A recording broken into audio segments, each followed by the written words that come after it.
காவேரி படுகையில தான் நம்ம தோட்டம். இது மொத்தம் 11 ஏக்கரு. இதுல 2 குளம், ஒரு 2 ஏக்கர் நெல்லு நடவு பண்றோம். பாக்கி எல்லாமே ஒரு 7 ஏக்கர்ல பலப்பயிர் சாகுபடி தான். இத்தன வருஷமா நமக்கு இந்த மாரி ஒரு பிரச்சனைய சந்திச்சதே இல்ல. இந்த நடம் பார்த்தீங்கன்னா, ஆத்து தண்ணி வரல. அதே மாரி வெயில் வந்து பன்மடங்கு அதிகமா இருக்கிற மாரி இருக்கு. பயிர்லாம் அப்படியே சருகு வரைக்கும் அந்த குருத்து மட்டை வரைக்கும் காஞ்சு போகுது. வாழை வந்து தார் போட்ட மரம் சாயுதுங்கிறது ஒரு பக்கம் நீர் சத்து இல்லாம, சாதாரணமா தார் போடுற மாரி நிக்கிற மரமே, கண்ணு மரமே பார்த்தீங்கன்னா, மடக்கு மடக்குன்னு முறிஞ்சு போகுது. அது மாரி இதெல்லாம் வந்து மலவேம்பெல்லாம் பார்த்தீங்கன்னா, அந்த மேல உள்ள குருத்து வரைக்கும் காஞ்சு வருது. நுனி தான் அந்த 2 கொழுந்து இருக்கு. தண்ணி நம்ம ஊத்தலன்னா அதுவும் செத்து போயிரும். இதுவரைக்கும் வந்து நம்ம இந்த இதுக்கு முக்கியமான பிரச்சனை தோட்டக்கலையில சிங்கிள் பேஸ் மோட்டரு.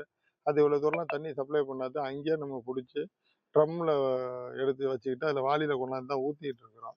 இதே 3 பேஸ் சப்ளை இருந்தா நேரடியா கொண்டு வந்து நம்ம ஊத்த முடியும். இங்க ஃப்ரீ கரண்ட் கிடையாது. தோட்டக்கலையில பணம் கட்டி தான் வாங்குறோம். அதையே 3 பேஸா பண்ணி குடுத்தா, நம்ம அந்த பைப் லைன் மூலமே கொண்டு வந்து கிட்டக்க வந்துரும் தண்ணிய நம்ம அங்கங்க விடுறதுக்கு கொஞ்சம் வாய்ப்பா இருக்கும்.